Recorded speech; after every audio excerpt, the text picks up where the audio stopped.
So there's many perspectives of looking at this, so you're going to get my perspective, of course. So several other presentations that I've done in the past on trauma will bring all this together.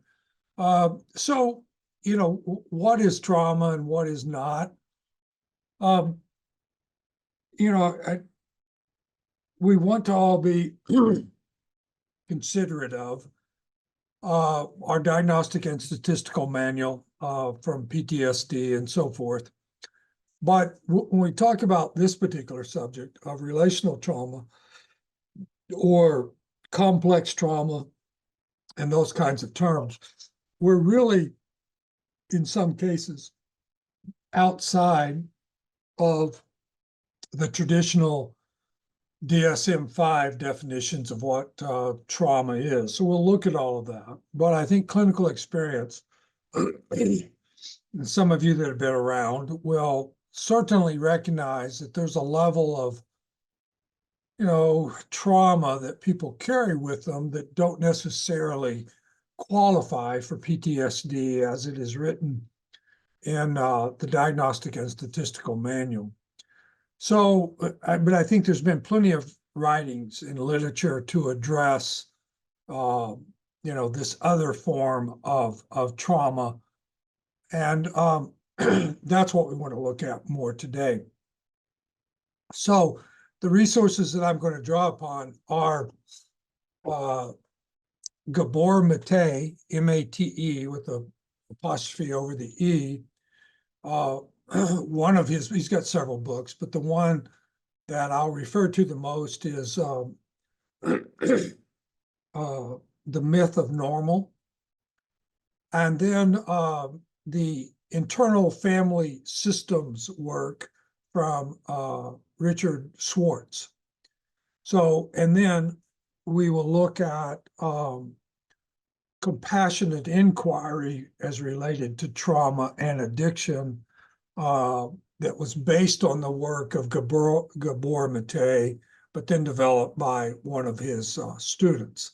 So that's kind of some of the basics of what we'll look at. And I'll show you some slides also relating to gambling disorder and trauma of different researches that have been done on the high percentage of our gambling disorder clients that have unresolved trauma in their life. But when you look at most of this research, those that are defined as having trauma are going to fit the DSM criteria for trauma. So as we look at that, just think about how many other people that have complex trauma or relational trauma could be added to this so that it's going to become an historical trauma. So we have to look at many variables of this, of what epigenetics means, of inheriting the genetic structure for trauma, and the whole subject again of resilience, although I won't repeat those slides. But it's very important is that even epigenetics, inheriting the DNA structure of stress or trauma is likely in many people. But yet, what makes it come to fruition? What makes it activated, you might say, which is one's current environment or things that happen in life. So probably many of us carry relational trauma within us, either mistreatment, abuse, or neglect. And yet, many times your clients will not identify that or relate to that as being traumatic or use the word. So, and we don't want to be therapists that offer suggestions of trauma, or put them in a category. But I think we just broaden our minds to realize that a lot of people carry trauma and that we can identify it through different tests. So be interested, you can write it in the chat or speak out loud at your agency. Do you do assessments for trauma? And if so, what instruments do you use upon intake? Do you use an ACEs, PHQ-9? What do you do to identify? So any of you want to type it in or speak out loud, these are common instruments that are used and many people are familiar with. So none, yeah, thanks for being honest. Yeah. And some don't require it. Most of our agencies here do require, yeah, PHQ, ACEs, okay. So we're on the same page as far as instruments that I'm familiar with and that are being used. So let's get started a little bit. So in the beginning, is all trauma relational trauma? Well, no, it's not. There is a possibility of having trauma that is, accidents and other kinds of things. But when we think of relational trauma, it's interpersonal. It's a relationship that is being abused or hierarchical of authority that's being abused, something of that nature. So it means trauma that happens within a close relationship. So relational trauma can be not only what's done to you, but what wasn't done, neglect. It's what should have happened, but didn't happen. So the issues of abandonment and or enmeshment, I'll talk about that, those two dynamics in just a moment, so that you can see that to some degree, all people have some levels of carried traumatic experience just from that integration process of adapting and adjusting to what was happening around you. We, as adults, don't have a lot of pre-early memories of life 0 to 5, but you got to think of the disadvantage of the little being that's eyeball to eyeball with medium-sized dogs, that sees life from this lower perspective, so that everything seems bigger, everything seems at disadvantage. So without connection on, attachment that is more than adequate, or if attachment comes and goes, then, life being unfair or disadvantaged, or the feeling of neglect is integrated. So we look at the traditional things of abuse, so harmful experiences that are interpersonal, that could be physical, sexual, or emotional in nature. So I'm certainly from the generation where getting your butt whipped, as my father would say, was a common event, and common among my friends for the most part. Now, some not at all. But as you look back, is that trauma to the child? Well, yes, you could say some of those kinds of things are as well. But again, it's what you carry with you that determines whether or not that is traumatic. So, or this interrelational trauma could also be neglect, things that didn't happen, physical and or emotional neglect, the lack of sustaining presence or emotional presence, or even just the fact of growing up with an addicted family member that was a parent, or anxiety-ridden parent, or depressed parent. So they're there, but are they really there? Are they emotionally available? So all of that would fall into more of the neglect, or it could be maltreatment as well, but mostly neglect. And then the enmeshment style, where because of lack of boundaries between family members, it can impair a child's independence and sense of self. So, that need to be able to function on one's own somehow becomes restricted and or skewed of what that means, or overboard of independence because of enmeshment. So therefore, the lack of being able to make positive connections in life could be a result of that as well.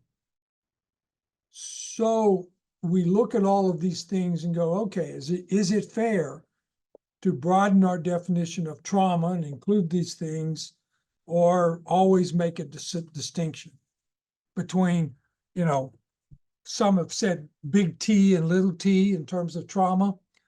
Well, I think trauma is trauma because it's how it's held in the body that makes it so.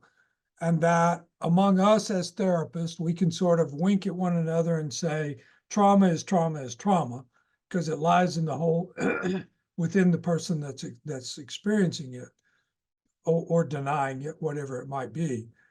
And it doesn't have to be the classical definitions of it and just talk about trauma. If we use words like complex trauma, that can have certain truths to it. There's no doubt about that at all.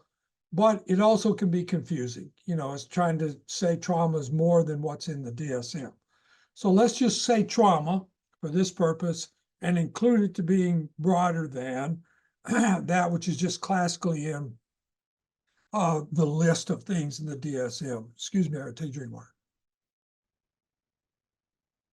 So the UK, United Kingdom Trauma Council, defines complex trauma as traumatic experiences involving multiple events with interpersonal threats during childhood or adolescence.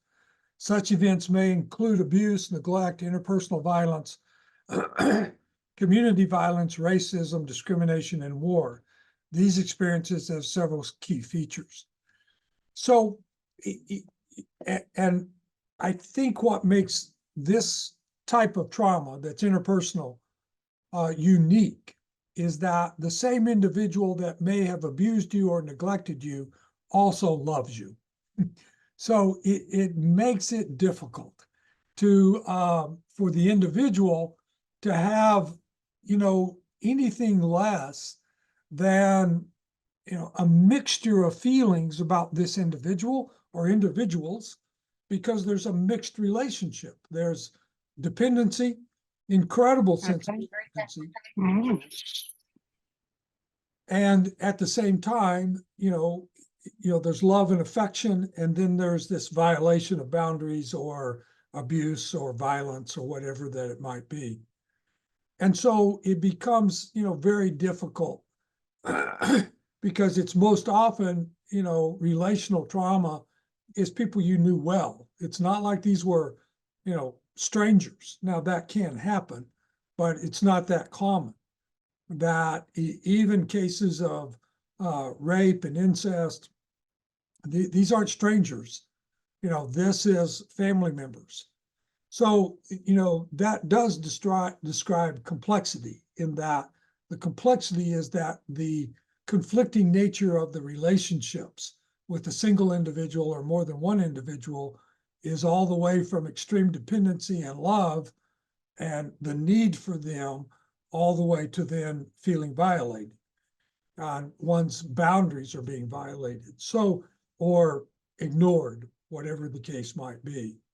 So that's an important distinguish to remember, is that these are complex feelings. It would seem reasonable. It's not, but it would seem reasonable that if you could just develop a pure dislike for this person without the complexity of the relationship, it'd be easier to objectify that incident, not like that person, and then do the process of your own healing. But in most cases, it's a complex relationship, meaning that there's a great deal of affection, love, and relationship to this person that is happening on multiple levels. So it gets confusing. And so we had a lady several years ago at one of our state conferences she's a lawyer now, but she has gone around the country doing incredible presentations on her own experiences with trauma. And her book is called The Sum of My Parts, because she experienced DID, dissociative identity disorder, to a severe degree.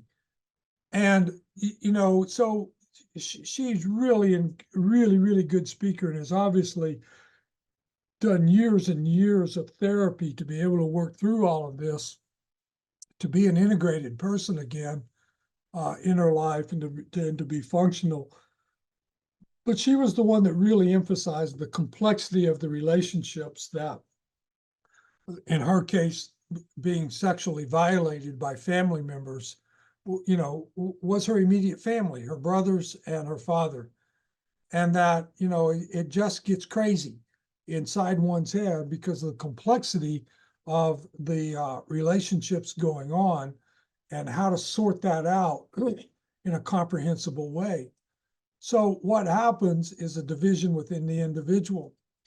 So if we look back to our, hopefully you can remember some of this from object relations study, is that between the ages of 0 and 5, 0 to 6, somewhere in that manner, that the circle called our self, if it was a solid circle, it would be called boundaries, that we learn from our connections to the others, usually mother, father, sometimes extended family, or those that help raise us.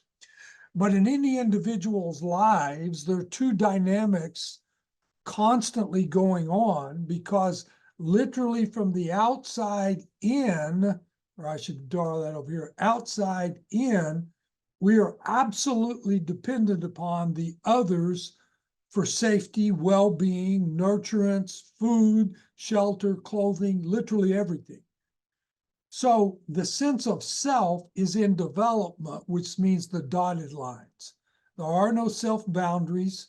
We go through all the stages of development, symbiosis, rapprochement, all these kinds of things. But in the meantime, as the sense of self is developing, there are two constant issues going on called issues of engulfment and issues of abandonment.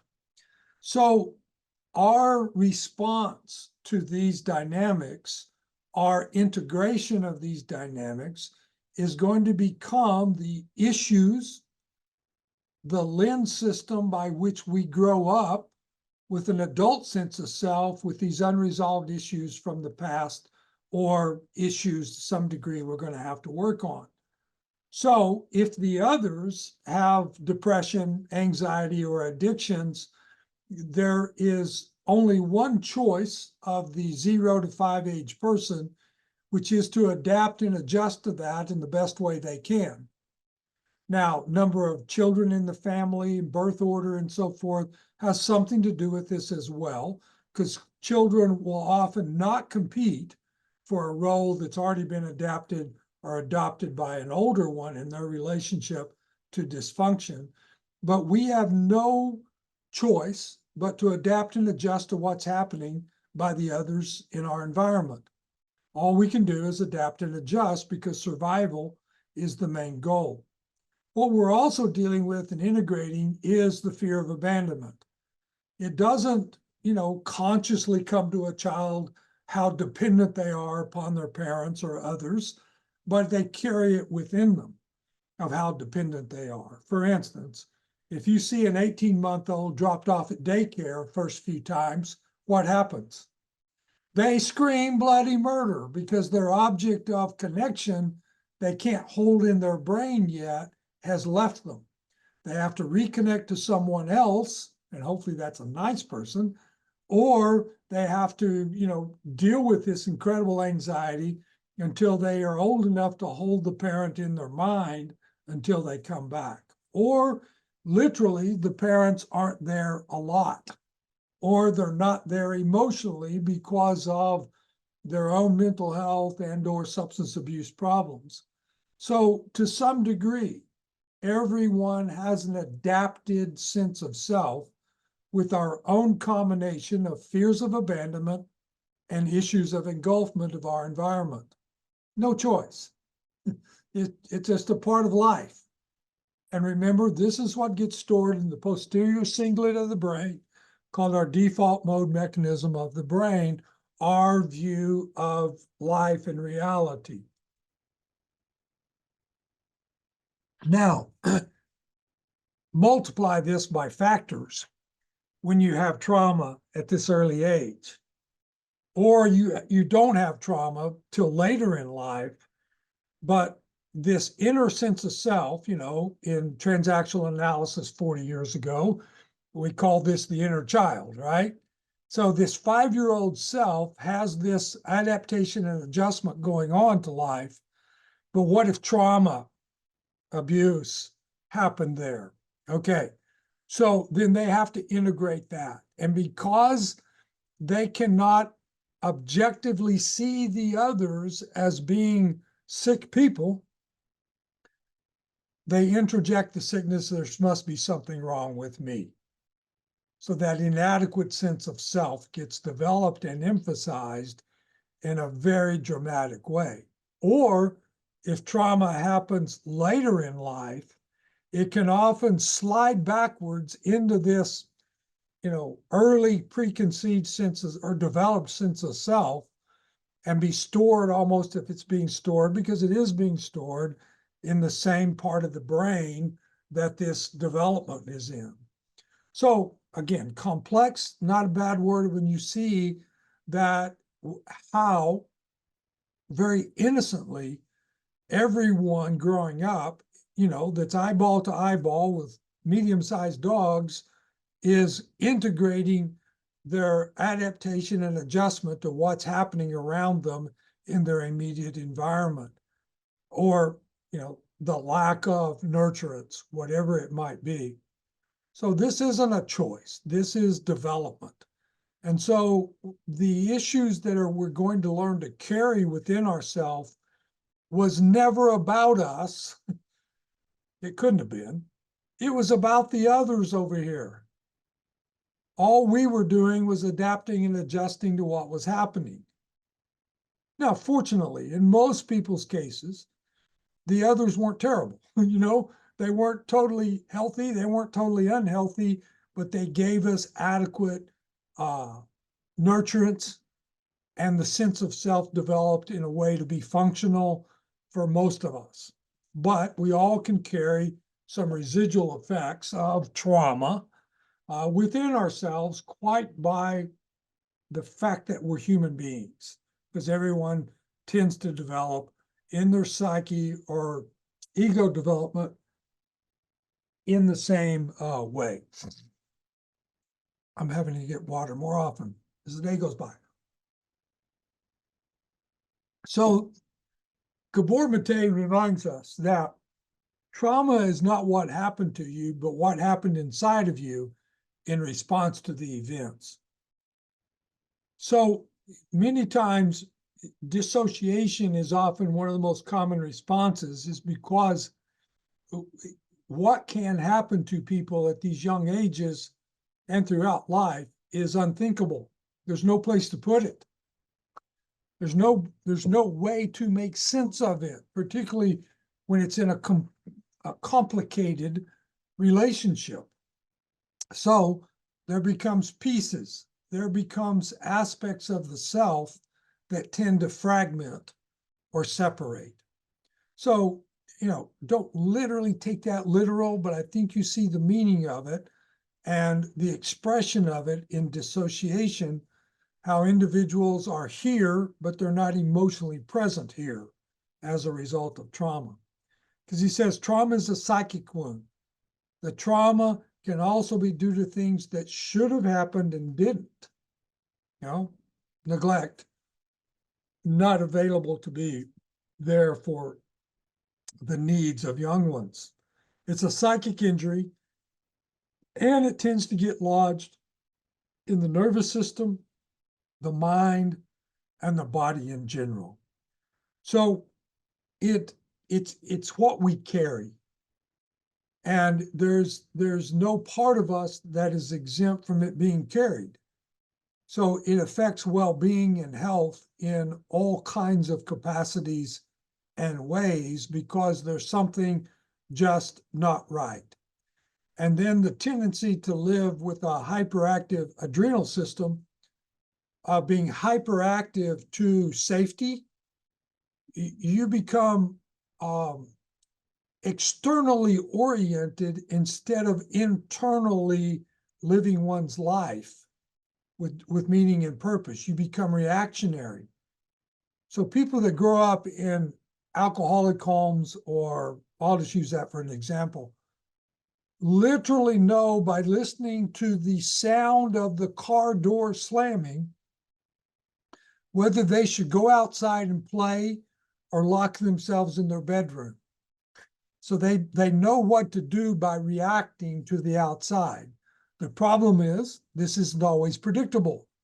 You know, one sound can be like another. So you become hyperactive in protecting yourself almost, and certainly at the cost of developing an inner self that responds to life. Instead, what's left is, you know, the adrenal system always being on guard for danger and fight, flight, or freeze response reactions. So going back then to the DSM-5, because we're going to look at some research related to gambling, is that DSM-5 particularly defines post-traumatic stress disorder in some of the following ways: exposure to actual or threatened death, serious injury, or sexual violence. So it pretty specific, you know, what that means. Now it's going to expand it a little bit later. So directly experiencing the traumatic events, witnessing in person the event as it occurs to others, learning that the traumatic event occurred to a close family member or friend, experiencing repeated or extreme exposure to adverse details of the traumatic events. So, you know, as therapists, have any of y'all ever had trauma in your life and you can get triggered by clients' traumas? Certainly that's a possibility, and we got to be aware of that. That vicariously being in the presence of someone describing their trauma can elicit you know, reactions to trauma within ourselves. The DSM-5 says not limited to, but it includes exposure to war, threatened or actual physical assault, physical attack, robbery, mugging, childhood physical abuse, threatened or actual sexual violence, non-contact sexual abuse, sexual trafficking, kidnap, terrorist attack, prisoner of war, natural or human disaster, severe motor vehicle accidents, and witnessing the same to others. So you do see the nature then of the limited event. So it's actual or threatened death, serious injury, or sexual violence. So if you just went by that narrow definition, even with this expanded list here, you can see that what we're talking about in terms of neglect, emotional abuse, so on and so forth, really doesn't fit into this definition, okay? So when you see research of people with co-occurring disorder, like with gambling and PTSD, you know, what you want to think about is that most likely, we'd have to know the instruments that the researcher used, but most likely it's going to be trauma that is within the definition of the DSM-5, and therefore they're leaving out a whole bunch of other people that may not define trauma that way, but we would as experienced clinicians because of the other things we've already talked about. So we look at PTSD and gambling problems and trauma. Studies with people with gambling problems have found that anywhere between 12 to 33% have also had PTSD. And that's in study by Ledgerwood and Milosevic. So what they did is they took a whole bunch of studies and came up with averages. And we'll see those listed here in just a minute. But within some communities, for instance, many years ago, I was in Vancouver, BC for Evergreen, presenting to First Nations counselors all through British Columbia.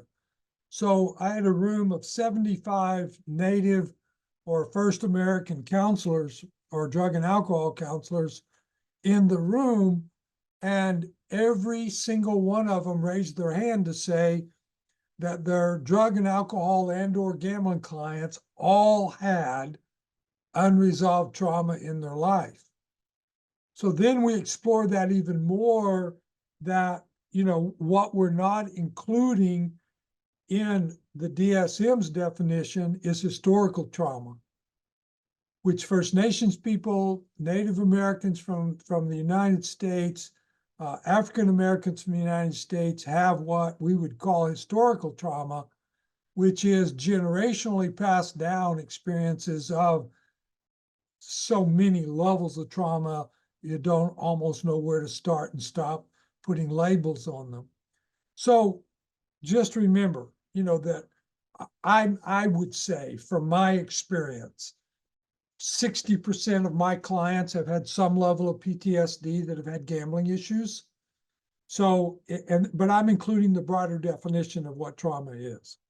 So in addition, it says people with gambling problems who also have PTSD are more likely to experience problems on a whole list of co-occurring things like anxiety, depression, substance use, impulsivity, and they may even attempt suicide. And this is where things become very sad, because many people that have despair or grew up in environments of poverty on any level, don't have a sense of hope. They didn't have, they didn't inherit resilience, and their environment didn't reflect resilience. So the despair, can be very, very strong. And so, and many of these individuals would not have experienced physical abuse, sexual abuse, and so forth, but they experienced incredible impoverishment on food, money, resources, education, and just healthcare, goes across the board. So I think it's very important to be sensitive to this broader definition, this broader awareness of encompassing, and not limit it to the three classic ones that PTSD is often associated with. So in these studies that I mentioned, different studies, you can see where the range is from. In one study, 17, 19, 24, 34, 41. But my clinical experience says it's much broader than that.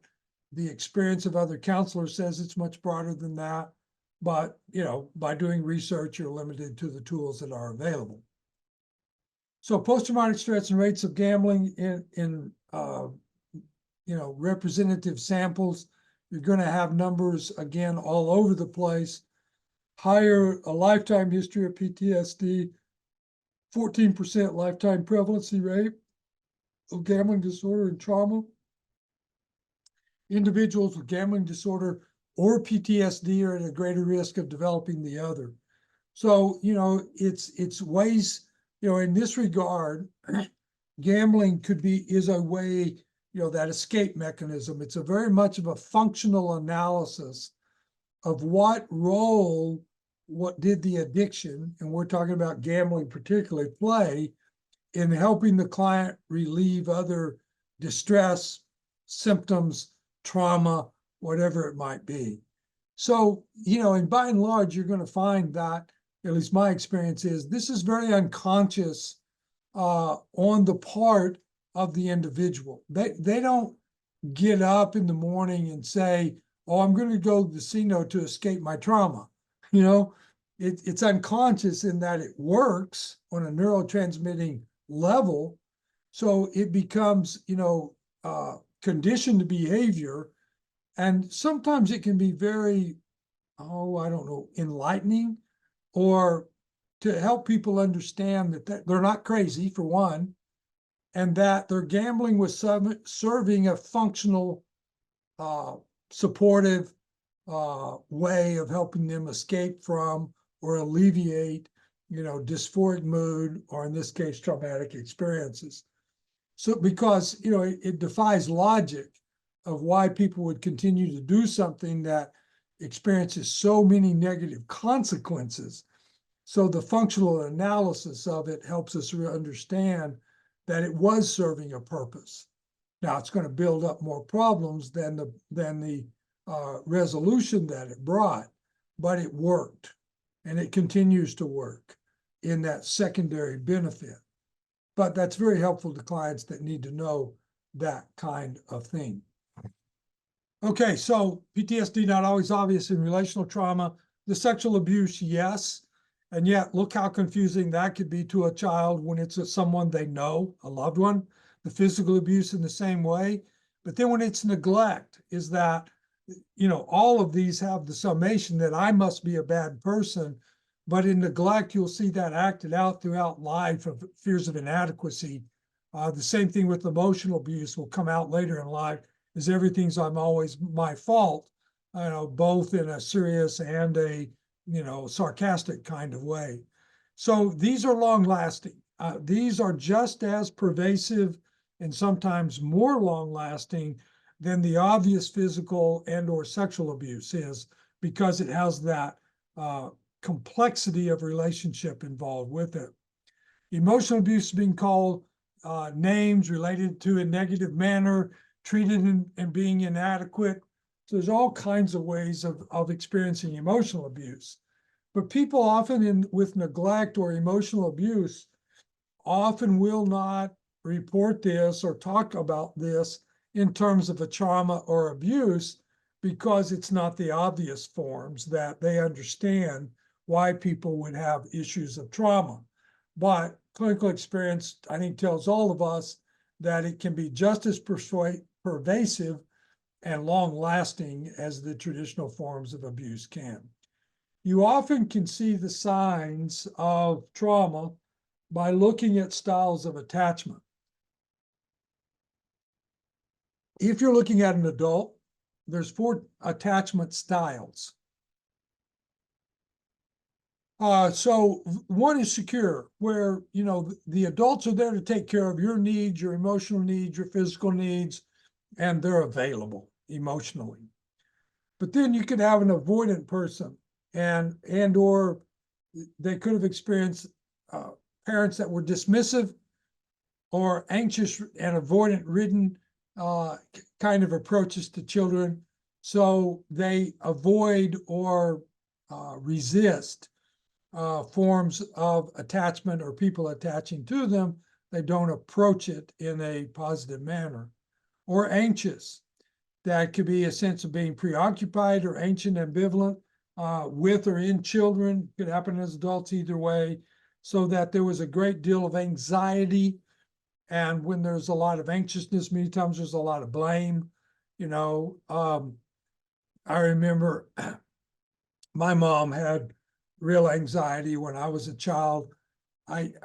All of my life until my 30s, I believe my mom took Valium back in the day when that was fashionable, till some doctor finally told her she was addicted and she had to get off of it after she moved to another town. But the joke among us children, we were kind of cruel at times, I think, as I look back, is today we're going to drive mom to Wichita Falls.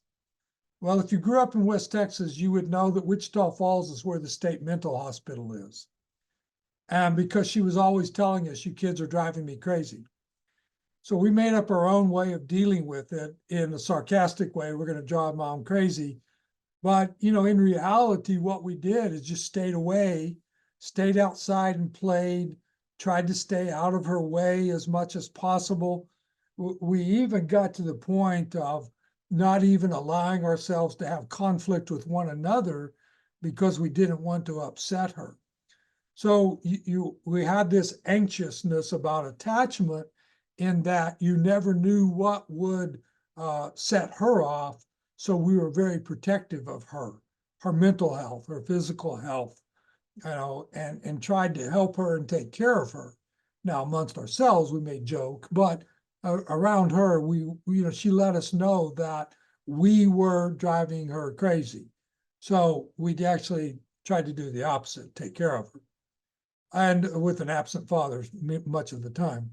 So there's also the disorganized, the fearful avoidant in children. So if a person, for all of these, think of the different levels of not being emotionally present for children.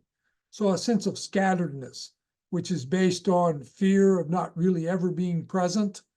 So it becomes out anxious, fearful, reactionary to outside kinds of things. So the avoidant, the anxious, and the disorganized are insecure attachment styles.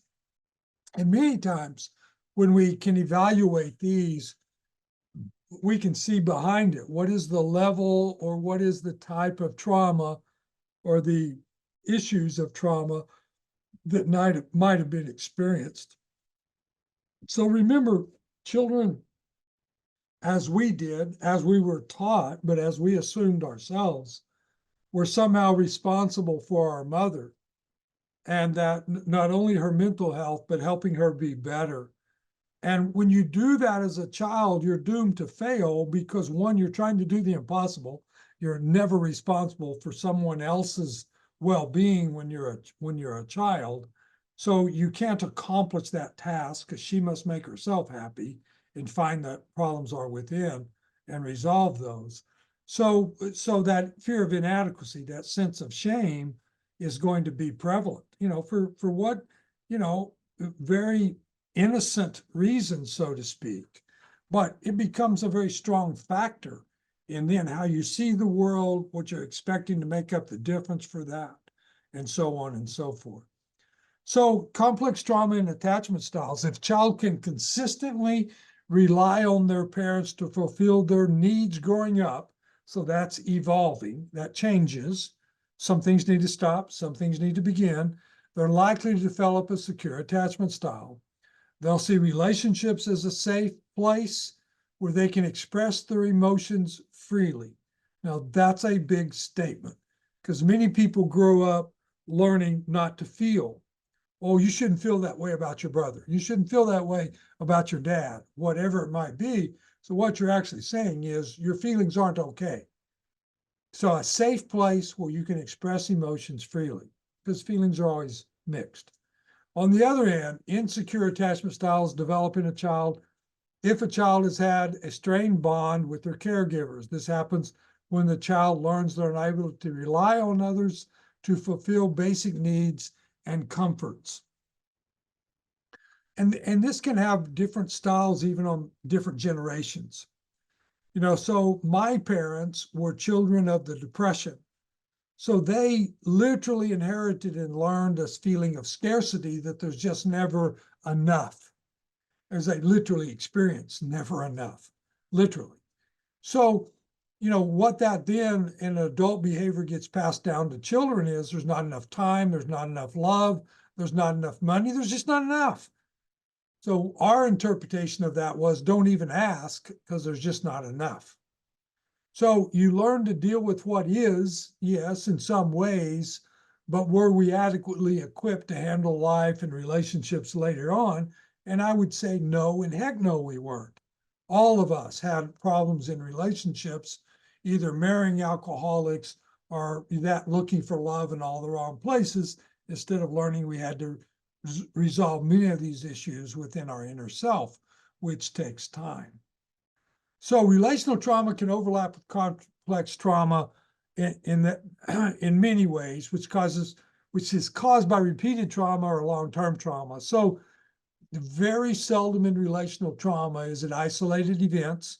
It's almost always repetitive, or if it's things like neglect, it's just like the persons aren't there on a consistent manner. You can't rely on that. You have to become independent or self-reliant before you're actually capable of doing so. So there's going to be pieces missing.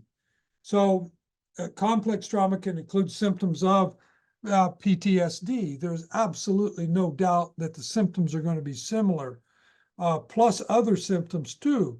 So, the co-occurring nature even of our co-occurring disorders becomes a complex matrix of what goes in to a gambling disorder, or in this case, trauma. So often our clients with this kind of trauma are going to have negative self-image issues, absolutely. Emotional dysregulation, and that could be many different styles. So they're either too high or too low emotionally, or they're very reactionary emotionally. And so they always have to learn what is normal, what is helpful. But levels of dissociation across all of this is that how do they learn to function, and their body is there, but are they fully present? And that becomes just a learned behavior that's incredibly habitual, is to not be able to be present, not to be able to be focused, which also means not able to listen well, and so forth.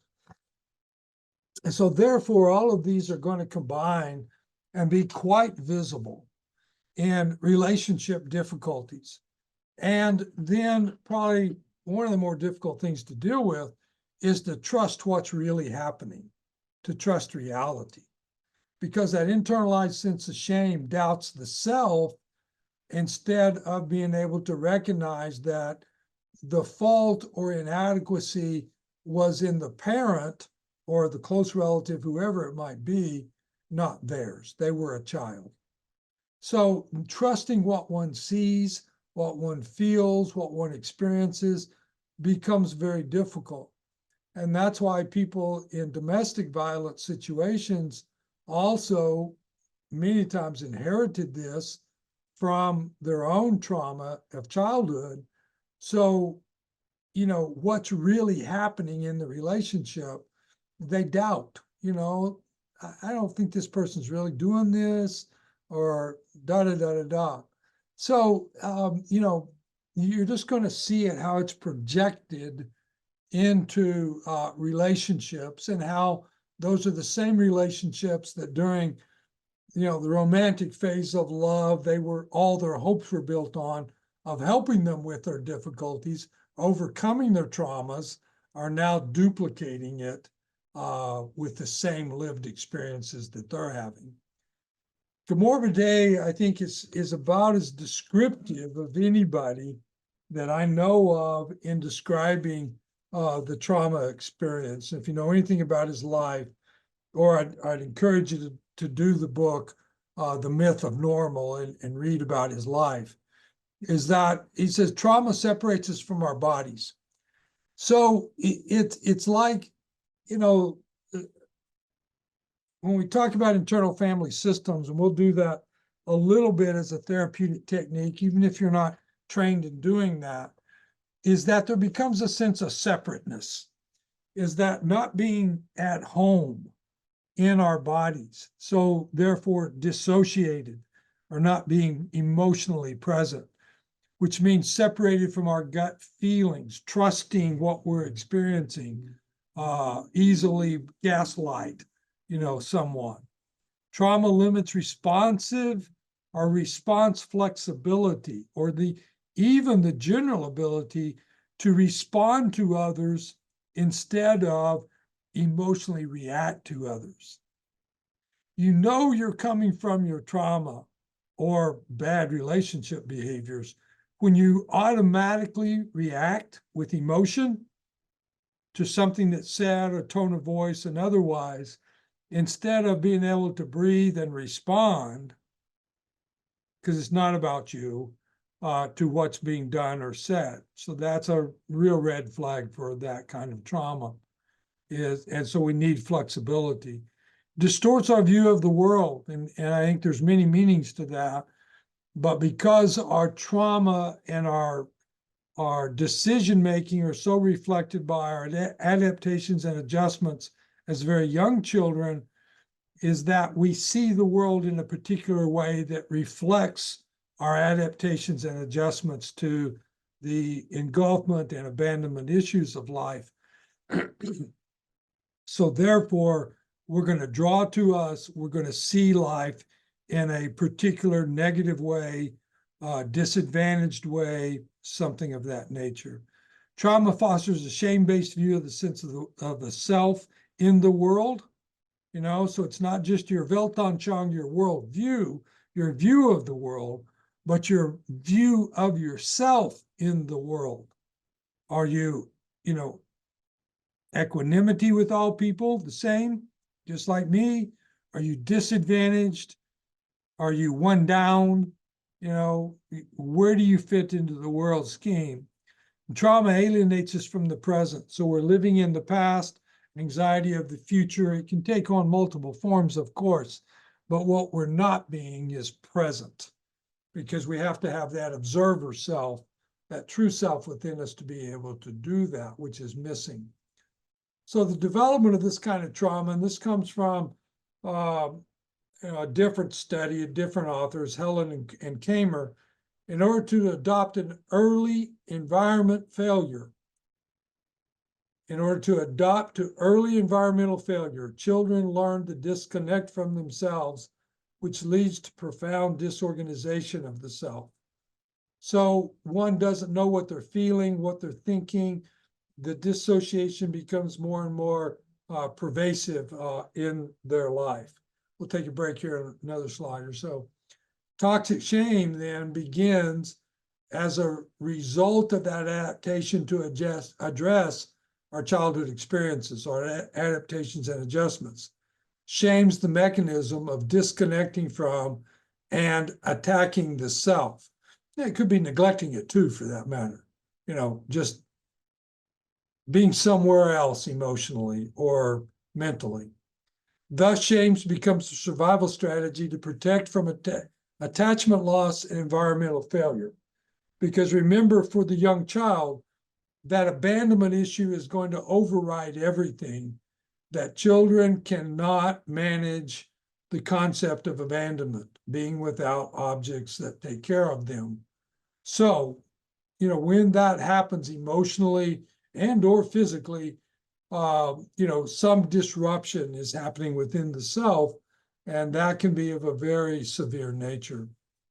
So that learned and deeply held belief that one is inadequate.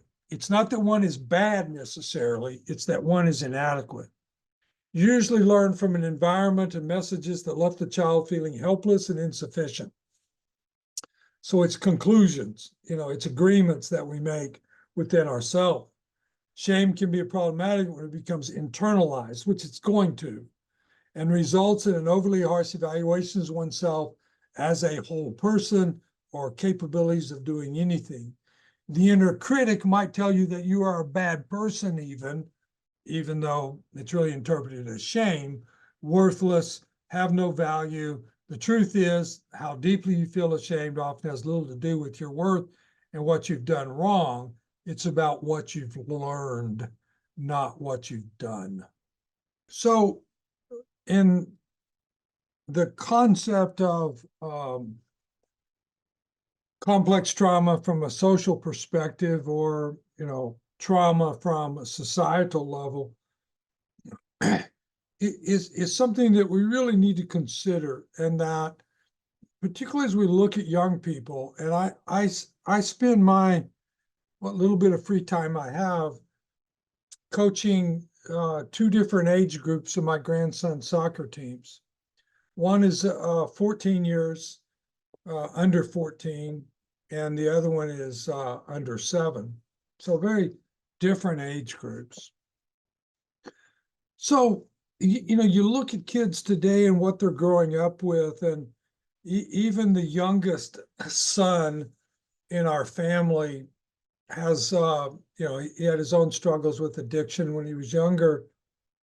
But how he gets his information and news is so different from the newspapers I read and the newscasts I watch on TV.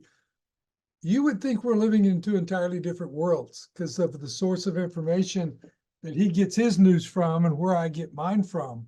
I swear we're talking about the same event, but from two different points of view that I don't even recognize. But being honest about what's happening around us, Erich Fromm says in The Sane Society, and remember how long ago this would have been, the fact that millions of people share the same vices does not make these vices virtues. The fact that they share so many errors does not make the errors to be truths. And the fact that millions of people share the same forms of mental pathology does not make these people sane. You know, so what can we count on around us, you know, to support us, help us, hold us up? You know, I was of the generation growing up during the Vietnam War era of trusting guys like Walter Cronkite and so forth to say that's the way it is, and supposedly reported the news in an unbiased fashion. But I also heard Walter Cronkite say every day at the end of the newscast, the entire length of my childhood, that today 119 men died in Vietnam, or however many the number was for the day. And so you're absorbing what's going around you in agreed upon information, stress, and so forth. Now, if in 1968, we're trying to absorb the loss of Robert Kennedy, Martin Luther King, so forth, it's a lot to take in. Now, look at today's world with the amount of information, the level of stress, environmentally, so on and so forth, that children are integrating. So if we live in a world of toxic culture, stress, inequity, climate catastrophes are also evidence of consequential health concerns and psychological concerns and issues. So we're absorbing, remember, as children, as young ones, as adults for that matter, what's going on around us. In today's America, Gabor says, narcissism and sociopathy are strategies. And they're very successful strategies, especially in business, politics, and entertainment. And this erodes the societal fabric of trust, integrity, and authenticity. So individual complex trauma is one thing, societal stress another, and arguments about what is fact are made even more complex as two factors that weigh heavily on the experience of trauma: health and becoming genetically embedded, epigenetics, race, economic status, and so forth. So addictions, Gabor says, we need to rethink our approach. So any behavior or substance produces pleasure or relief, therefore is a type of craving. It has urges, but also produces negative consequence for self and others. So, you know, in a quite objective way of looking at it, it's short-term behavioral patterns with long-term consequences. But what is the functional analysis of that short-term behavior? What is it trying to do or accomplish that is a positive? So he says addiction should be defined not by the target behavior, but by one's internal relationship to it. In other words, what's causing it. So in this term, we're going to do this exercise in a minute, dealing with trauma, or addictions, called compassionate inquiry. And his way of framing it is this: what was right about the behavior that became an addiction? Well, people wanted to feel better. They didn't want to feel like this. They wanted to change something. They wanted hope, whatever it might be. So that's like in your gambling counseling, making that pros and cons list. What worked about the gambling, and then what didn't work about the gambling. So do that functional analysis so that our clients can understand, you know, and particularly when there's trauma involved, is that what became the addictive behavior had a positive, if you back up far enough, trying to do something about what was wrong. So what did you get that was right for you? So acknowledge, hey, when one's neurochemistry changes, higher levels of serotonin, norepinephrine, and dopamine, that's a benefit. Temporarily, but it's a benefit. What were all the wonderful things? Because there was things that happened out of that. Because in gambling, there's rewards. It's not only the neurochemistry reward, there's money, there's relationships, there's lots of things that get rewarded.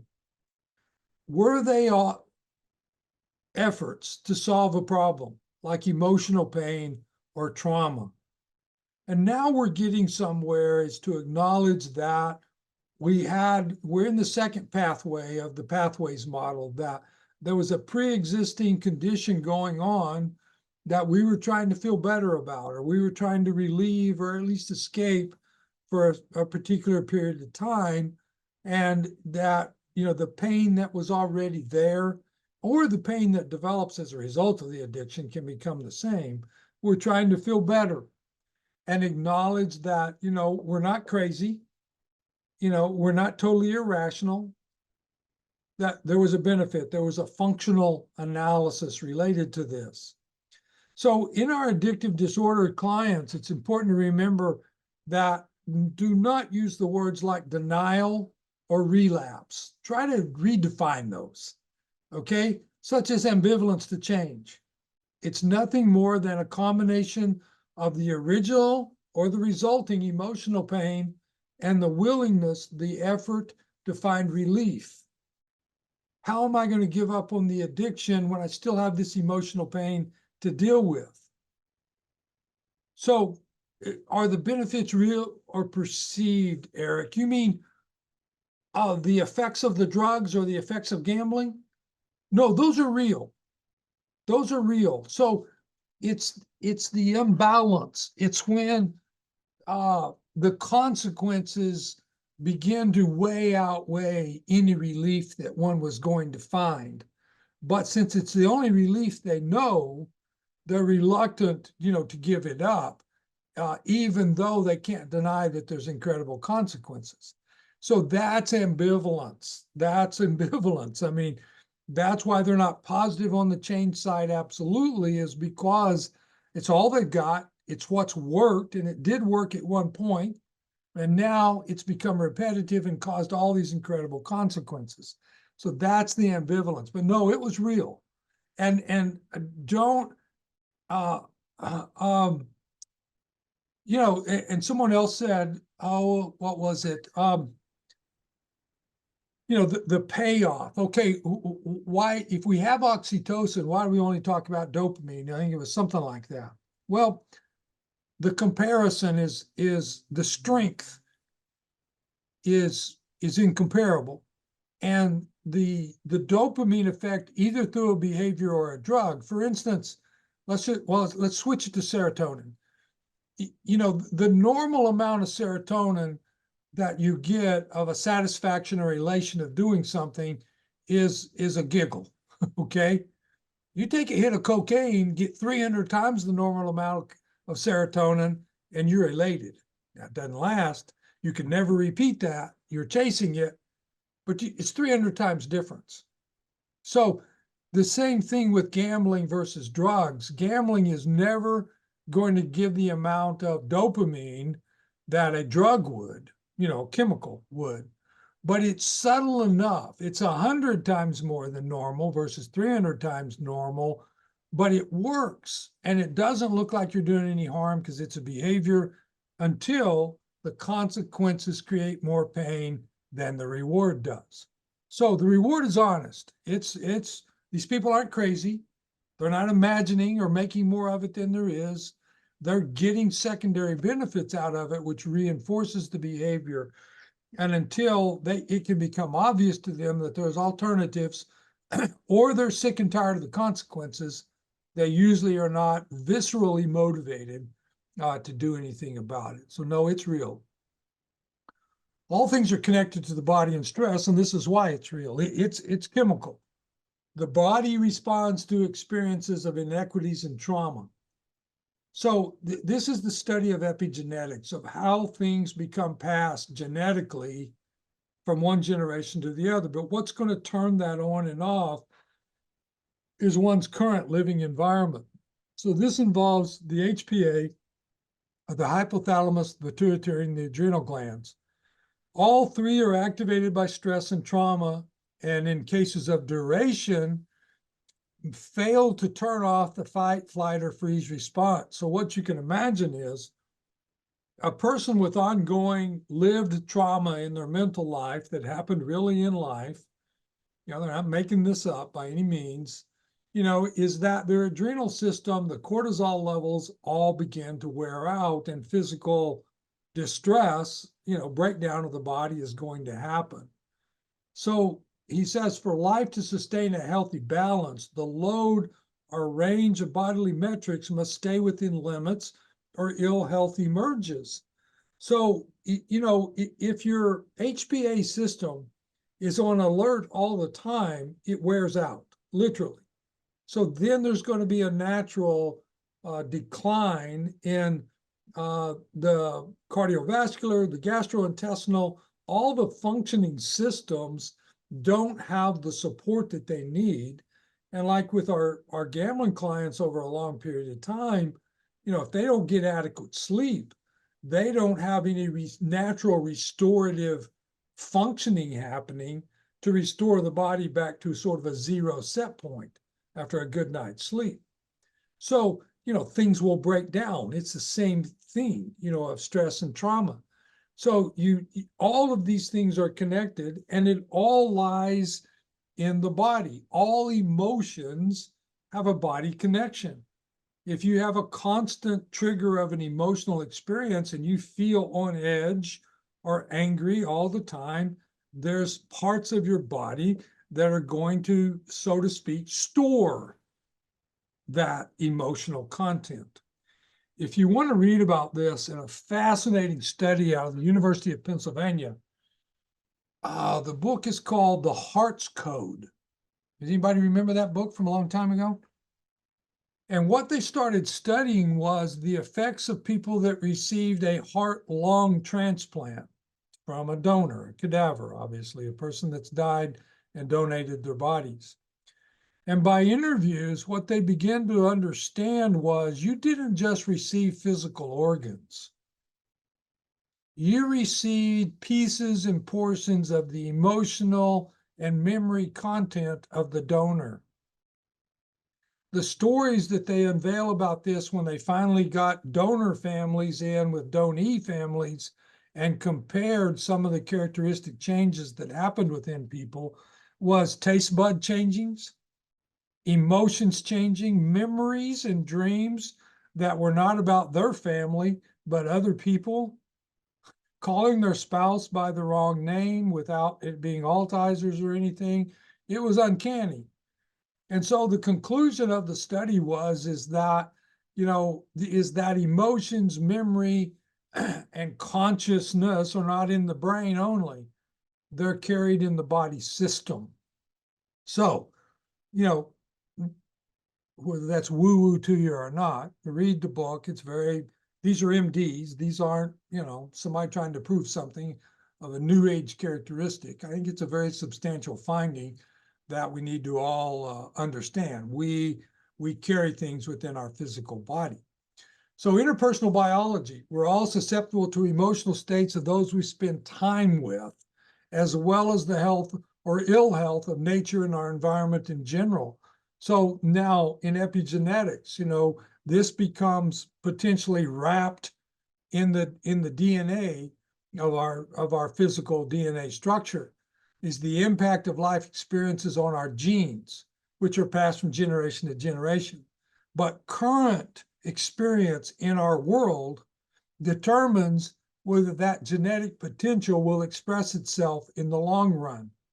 So if you inherited that but didn't experience that similar kind of environment, the conditions must be similar, it would be activated. So social changes are not different than chemical changes in our life.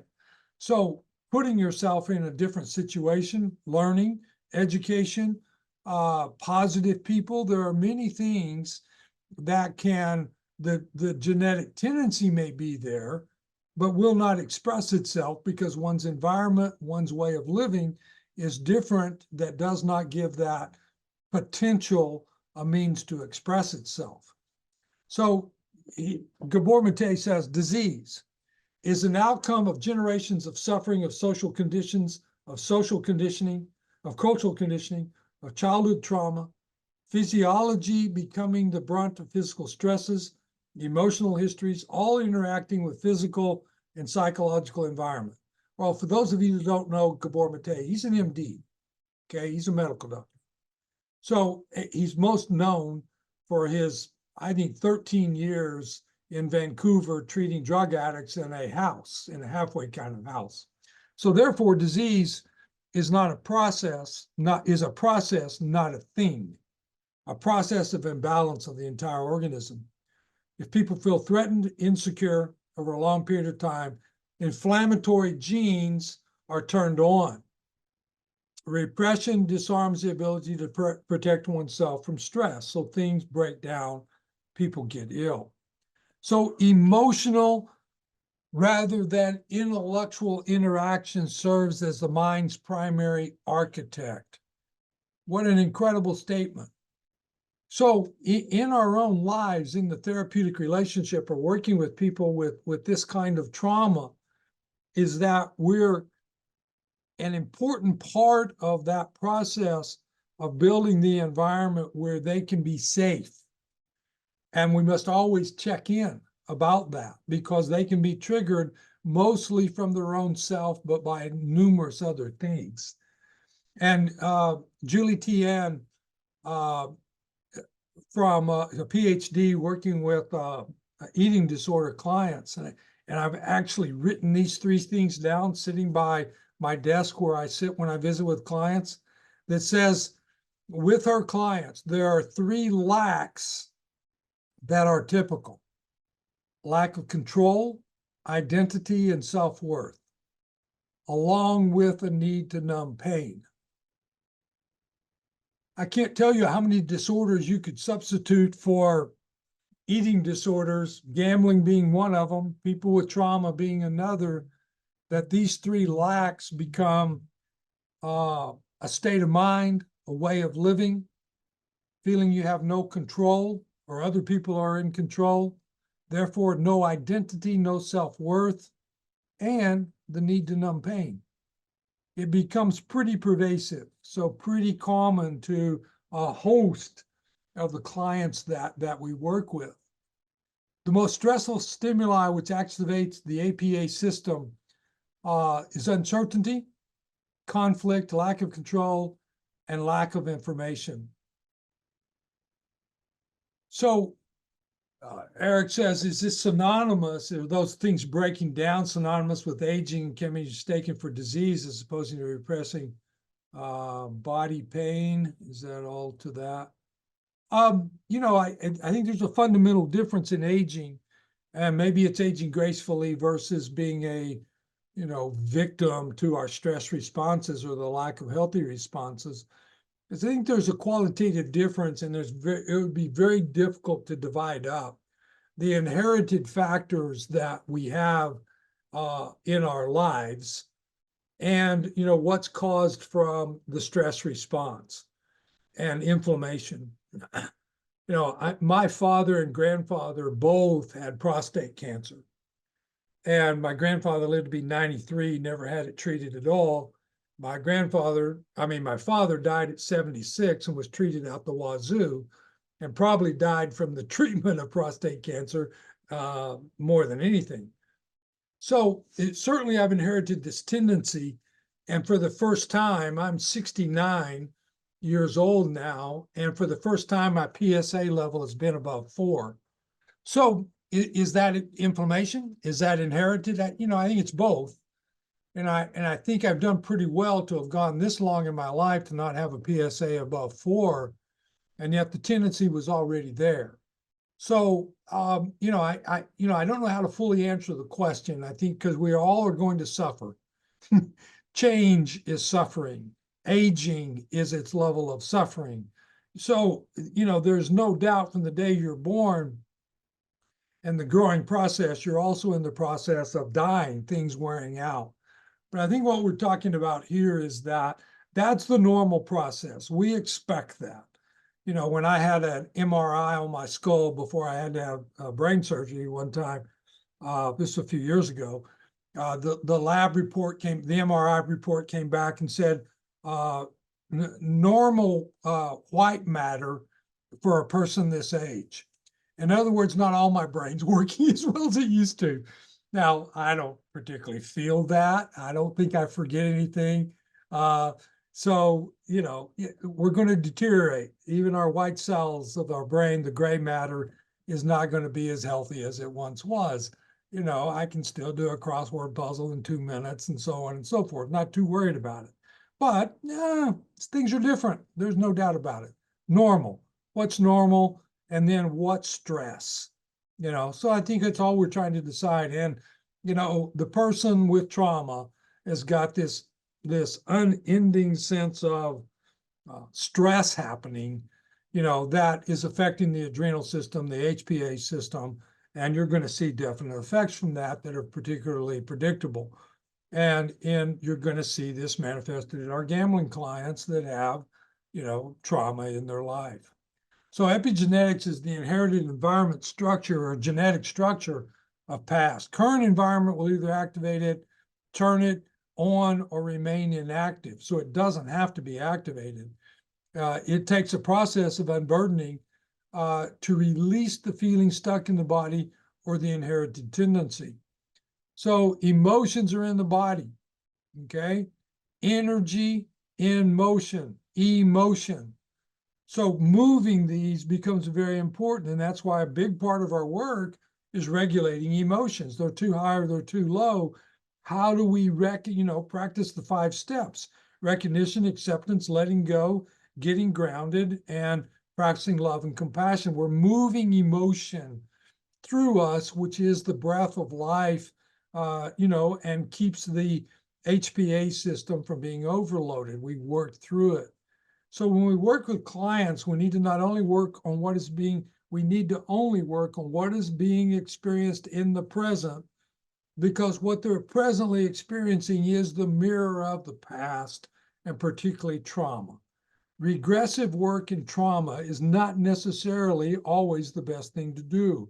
It could be, but you don't always know, and you're likely to lose clients if you spend too much time there.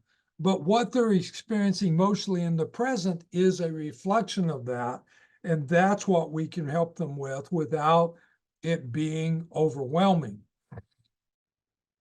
So back some of the things we already covered, but related to shame, it's interesting how, the development of the self can be centered around shame or fear of inadequacy, and trauma centered around the fear of inadequacy, because that's what we're going to integrate it as interpret it as we've experienced it. The fault's not out there, the fault's in here. So shame's going to precede the addiction. Have you ever had an addict or a client with an addiction problem that didn't feel different than everybody else on the planet? They're unique, they're different. They don't fit in this group, they don't fit in that group. Oh, I'm not like those people in AA or NA or that GA group. I'm nothing like that. I don't fit in over there. So this is that internal sense of shame. I'm different. Now, they're not disguising it as shame. They're disguising it, but it's virtually the same kind of thing.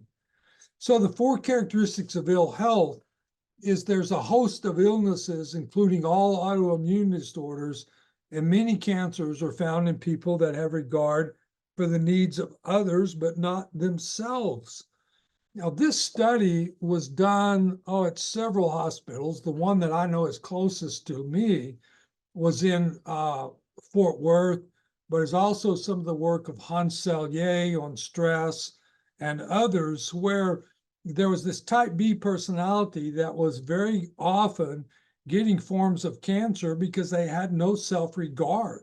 Their total regard was about others or reactions, hyperactivity to others. So that's that stance of not living a purpose-driven life from the inside, but reacting to others, or others' needs are more important than my needs, and not in the healthy sense of that.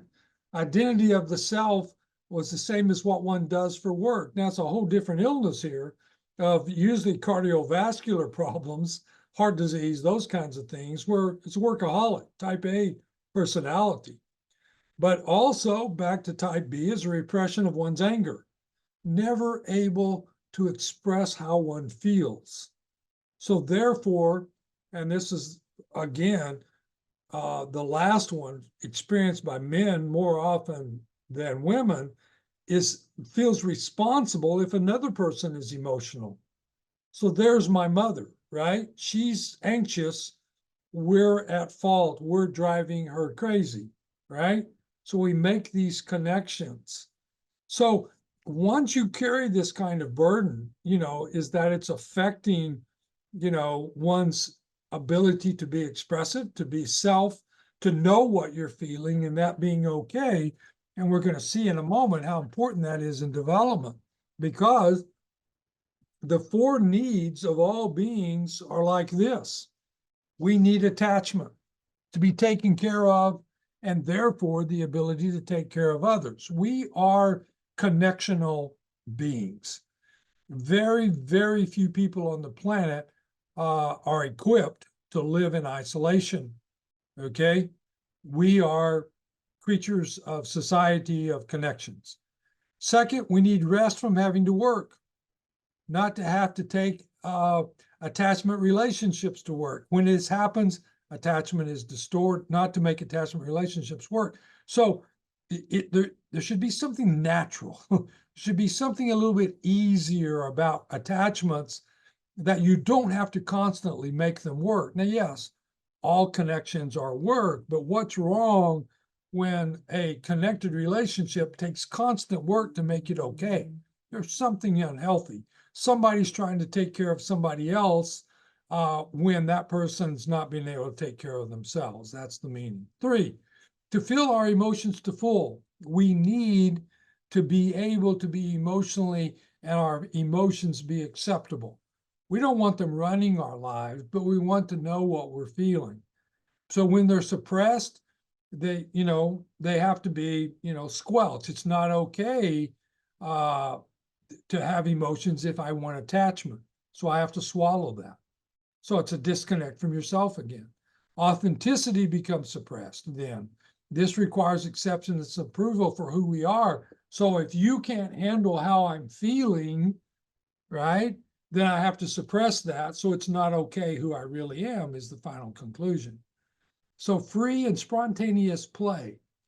Outcome doesn't matter. These are 4 basic needs we have as human beings. And look how driven we can be to teach kids to be productive, to don't feel that way, don't say those kinds of things. And, not being able to find out that, yes, some things work better than others, but to be able to express oneself. And not only core needs, but core developmental needs, such as, and this is what our clients with trauma are missing, is belonging, relatedness, and connectedness. That's unconditional. Autonomy, a sense of control in one's life. Mastery or competency, to be able to accomplish or learn some things.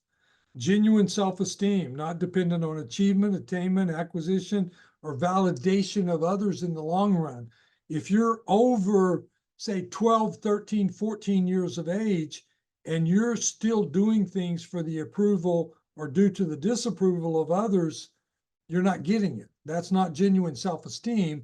You're living in the shadow for approval of someone else. You're never getting the blessing if you don't already have it by that age. Trust, of having personal, social resources that you can rely on people. Purpose, meaning, transcendence, knowing oneself as a part of something larger than the self-centered concerns. So in other words, that ego development has gone well enough that the ego self is not the most important thing in the psychology of a person. You're able to genuinely be okay helping others. That's a part of the process. So within all of this is, where do we start? Little children need to be able to express no. And when you see instances of trauma, certainly no was not an option, either through cultivation or because of a loving relationship there, the need for attachment. There was no.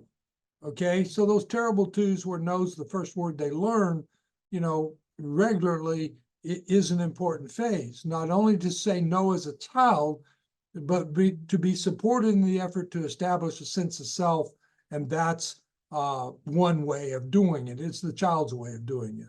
Or is this interpreted as obstinance? Well, what 2-year-old doesn't show obstinance? Because they're trying to figure out what they want and don't want in a healthy manner.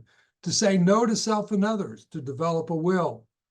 For a child's will to develop, we need several things: to learn self-preference.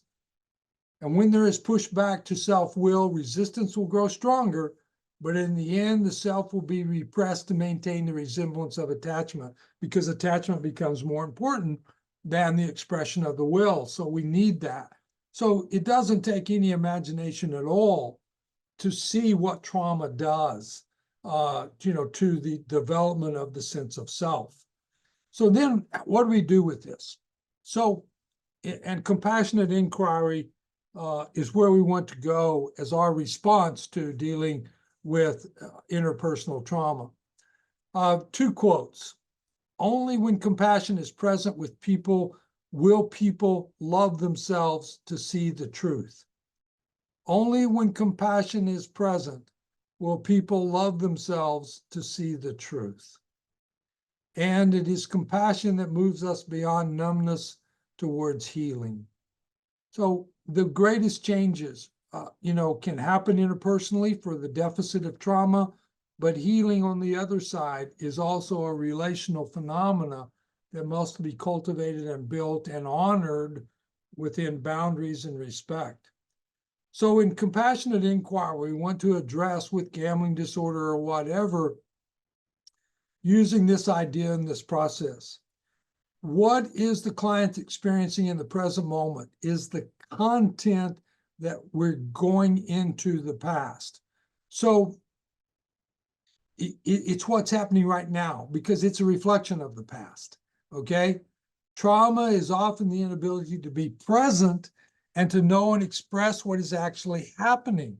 We're working towards emotional competence. So we just keep expressing that and giving feedback on the emotional content, too high, too low, trying to find the medium ground of ownership and the right to express those emotions, because we inhabit the world of our beliefs about how the world works, and we learn this early in life, and our emotions are certainly going to be centered around that.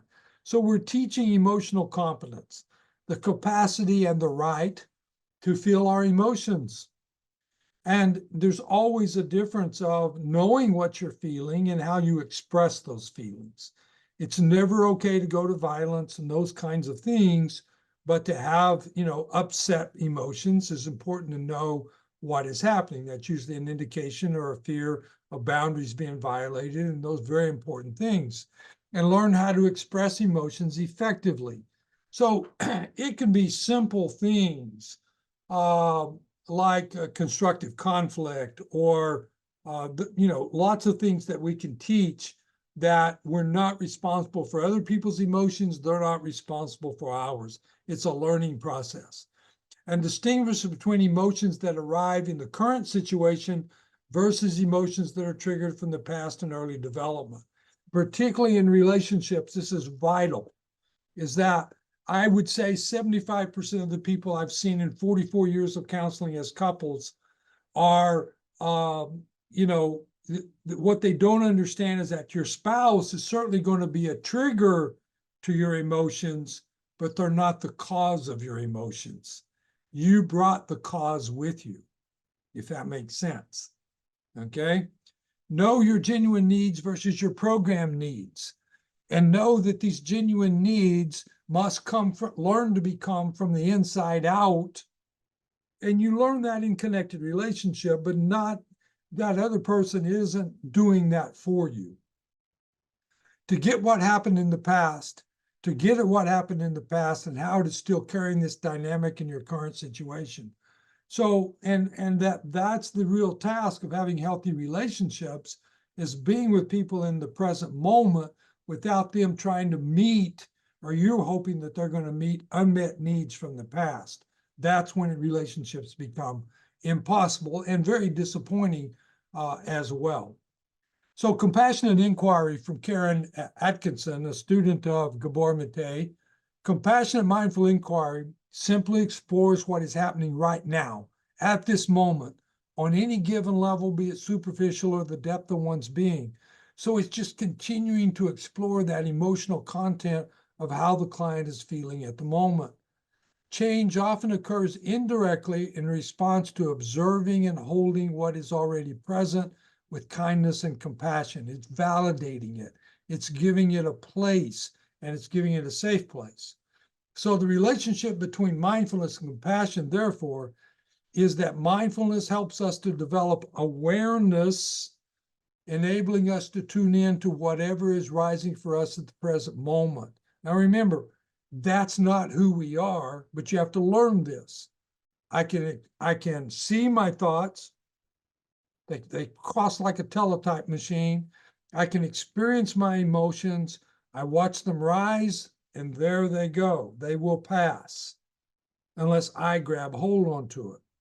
So by bringing an attitude of compassion, wise action can begin, leading to change. So it's back to that observer self that we develop to be able to observe and help witness the other person, observe thoughts, emotions, and so forth.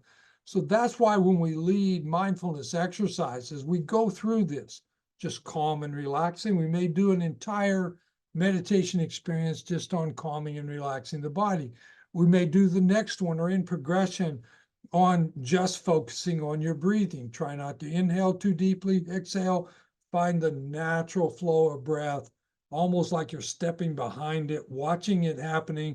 Just focus on the breath. Then the next session or down the line, we would go, now after we do relaxation, focused on the breath, we're going to observe thoughts. What thoughts come?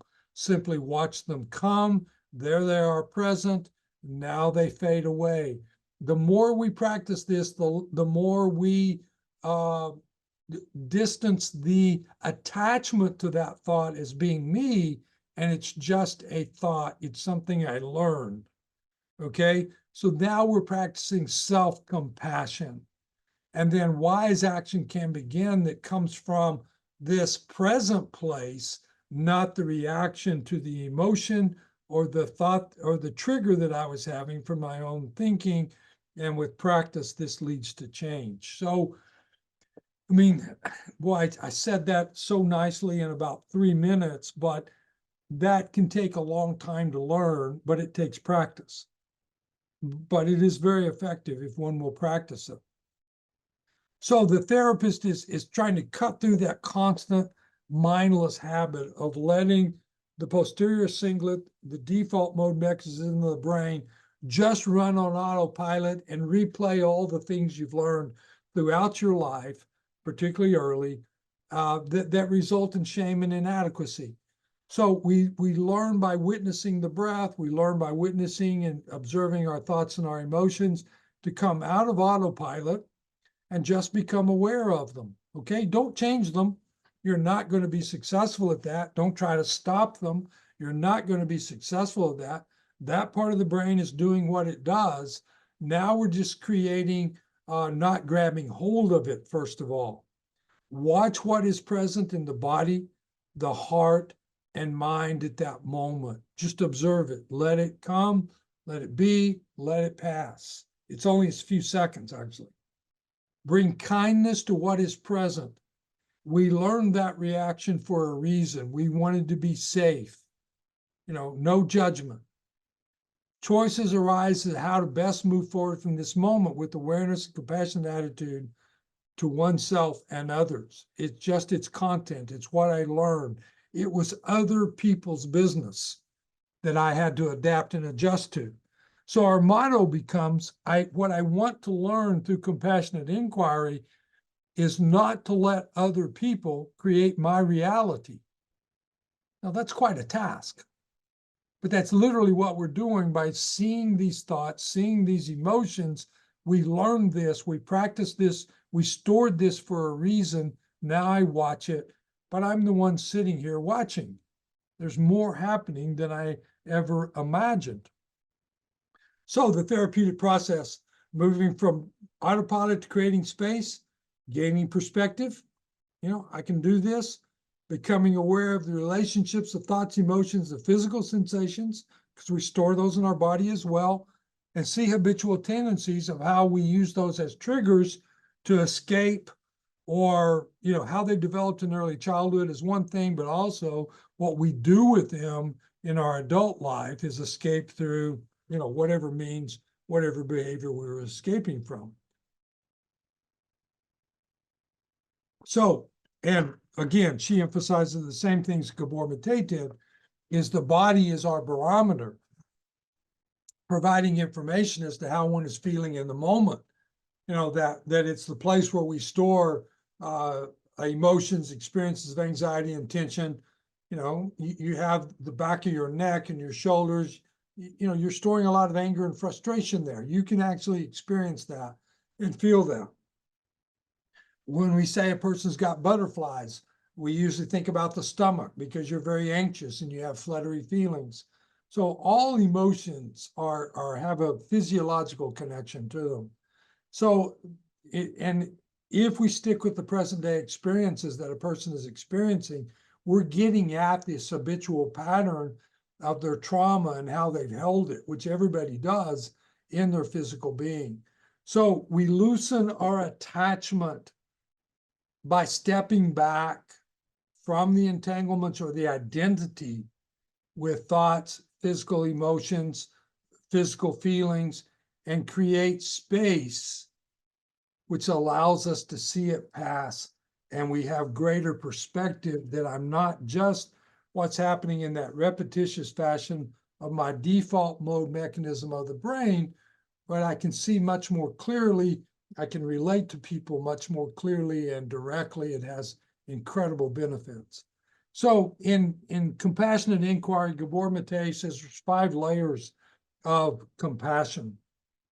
If you have any thoughts or comments, speak up or put it in the chat box and we'll address them. It says ordinary human compassion, the normal ability to consider another and don't want others to suffer. Just like me, everybody else is suffering. I don't want to see that. I want to be considerate of that. So compassion of curiosity and understanding, seeking to learn the cause of an individual's suffering. And I think that's the incredible part of getting to know the narrative of this person is your conditioning. Where did that come from? What were you reacting to for protection's sake and so forth? The compassion of recognition, just like me. I can understand the suffering of others because I understand my own suffering and its causes. It's not going to be that radically different. Compassion of truth. We can't remove another's pain, but we can help them seek an understanding.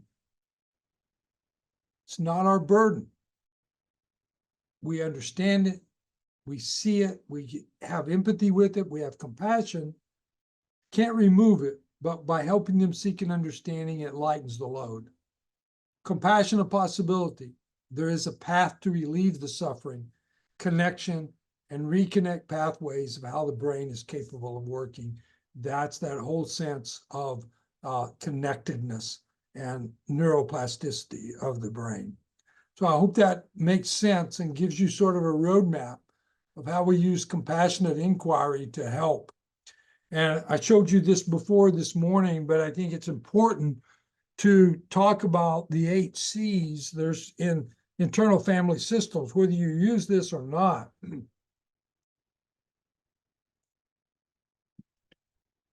This is simply helpful components of internal family systems that can help all of us with thinking or framing what's going on with a person.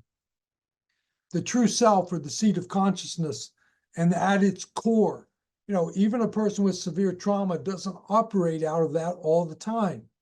Okay, they can be productive at work. They can have, some productive relationships and so forth, because the true self is always there.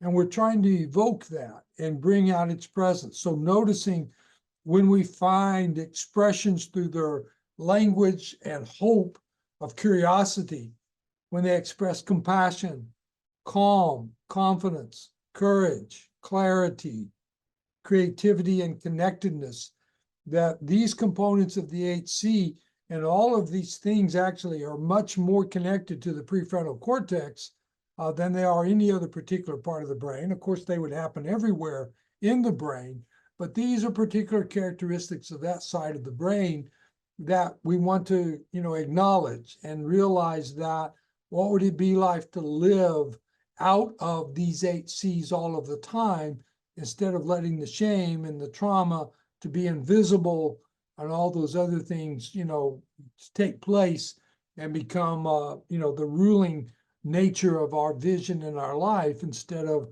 the positivity, the 8 C's of the true self. And by the way, Richard Schwartz doesn't call it the true self. I don't remember what he calls it, the real self, maybe, something like that. So using internal family systems, even if you're not trained in this, as a framework to vision kind of what's happening with the segmented self that develops as a result of trauma. So trauma creates that separated self, that separations of pieces of the self or parts of the self, as he would say. We entertain and work with the parts that play an active role in a person's psyche.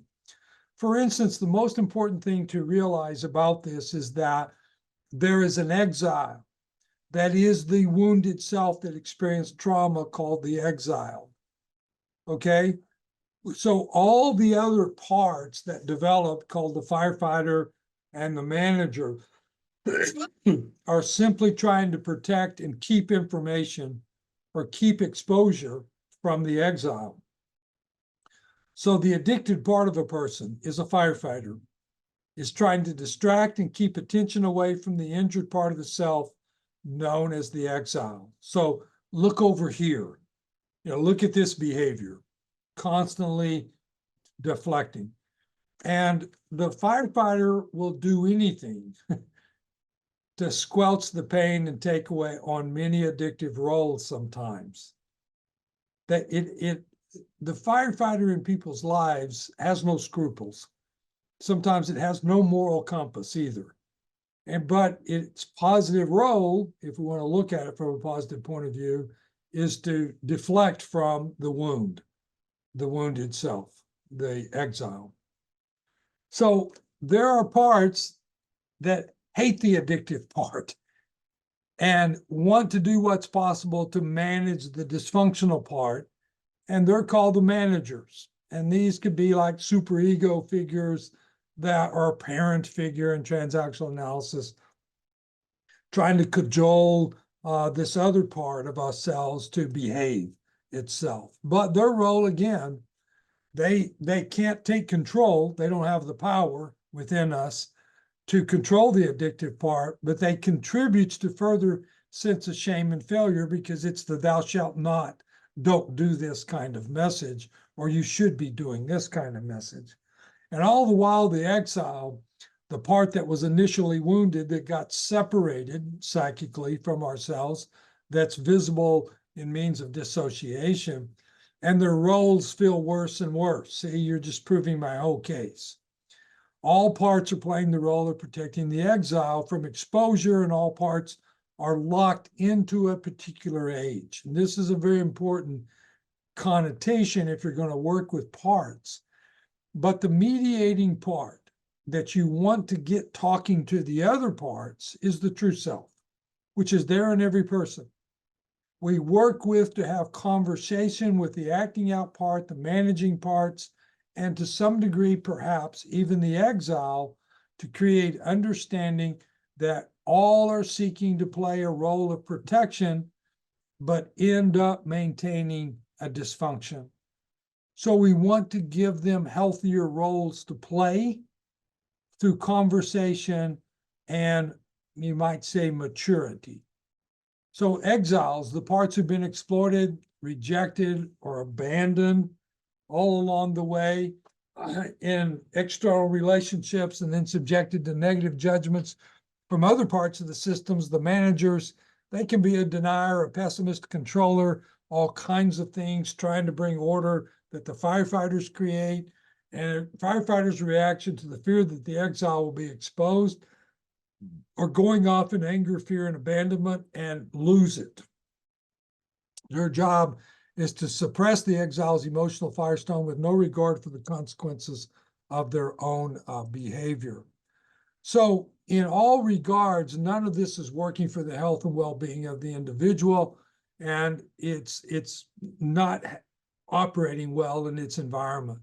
Self is life itself. It just is. Parts are reactions to protect the wounded self because it's cut off from the totality. So we're trying to get the pieces together, to talk to one another, to have reasonable roles, as we all do have different aspects and parts of ourselves. Just makes it more, visible, imagery wise, and not have different parts of us doing different things. So Gabor Mate's 5 arts for addressing addiction: recognition, reattribution, give them something else to do, refocus, surf, all those techniques we have, buy some time. So we need to recognize, revalue, reevaluate. What's the impact if I do the old thing? If it keeps me from being fully present, how do I recreate? What would life be like without the old behavior? Genuine freedom and creativity, the very things we wanted from addictive behavior in the first place.